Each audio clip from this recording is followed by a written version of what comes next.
আমি বর্তমানে যে জায়গায় দাঁড়িয়ে আছি সেটা হচ্ছে সিলেটের কৃত্রিম ভাষা নোয়াববাড়ি।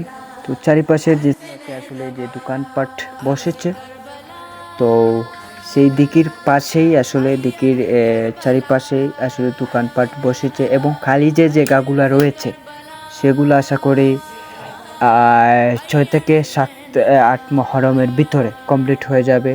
তো এই পর্যন্তই ছিল ভিডিওগুলো। তো আমরা অবশেষে দোকানগুলো দেখানোর চেষ্টা করব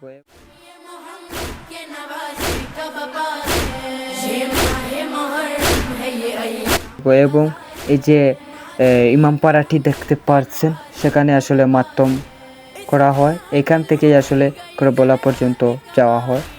তো আমরা এখানে মোহাম্মদ ভাই আসুন।